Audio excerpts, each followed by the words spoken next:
வெளிச்சத்திற்கு வந்த திமுக தேர்தல் வியூகங்களினுடைய 4 கலர் பிளான் அது என்ன என்பதை இந்த செய்தி தொகுப்பில் பார்க்கலாம்.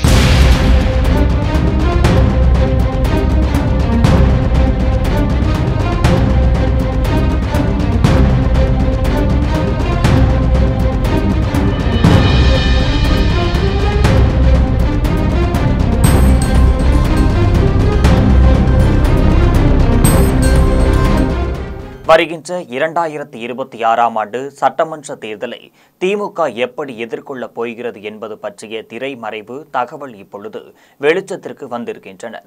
இந்த நிலையில் தேர்தலுக்கு இன்னும் 10 மாதங்கள் இருக்கும் நிலையில் முன்னதாகவே தொகுதிகளை மண்டல வாரியாக பிரித்து அவருக்கு அமைச்சர்கள், எம்பிகள், எம்எல்ஏக்களை பொறுப்பாளர்களாக திமுக அறிவித்துள்ளது. இந்த தேர்தலுக்காக வெல்வோம் 200 படைப்போம் வரலாறு என்ற திட்டத்தை திமுக தலைமை அறிமுகப்படுத்தியுள்ளது. இந்த நிலையில் தமிழ்நாடு முழுவதும் உள்ள 234 தொகுதிகளை 4 வண்ணங்கள் அடிப்படையில் பிரித்து இருக்கின்றனர். இவை 4மே படுதோல்வியை சந்தித்த தொகுதி, தோல்வியை சந்தித்த தொகுதி, நடுநிலையான வெற்றியை சந்தித்த தொகுதி, மிகப்பெரிய வெற்றியை சந்தித்த தொகுதி என்ற அடிப்படையில் பிரிக்கப்பட்டுள்ளது. இந்த அடிப்படையில் 4 வகையான தொகுதிகளுக்கும் சிவப்பு, ஆரஞ்சு, இளம் பச்சை, அடர்பச்சை என்ற 4 நிறங்கள் அடையாளமாக அறிமுகப்படுத்தப்பட்டுள்ளன.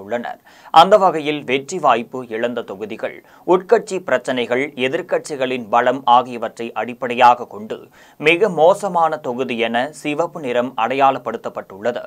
கடுமையான போட்டி இருக்கும் தொகுதிகள் மீது அதிக கவனம் செலுத்த வேண்டும் என்ற அடிப்படையில் ஆரஞ்சு நிறம் அறிமுகப்படுத்தப்பட்டுள்ளது.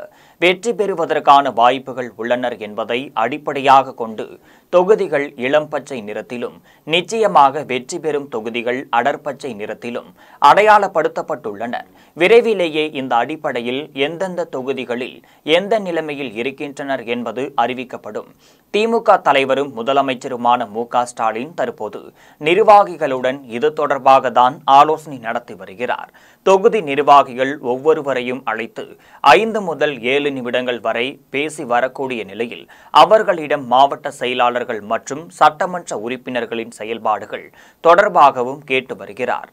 இதற்கு அடுத்த கட்டமாக தொகுதிகளின் நிறங்கள் அறிவிக்கப்பட்டு மாவட்ட நிர்வாகிகள் அதன் அடிப்படையில் செயல்பட வேண்டும் என்ற அறிவிப்பு வெளியாகும் என தெரிய வருகிறது.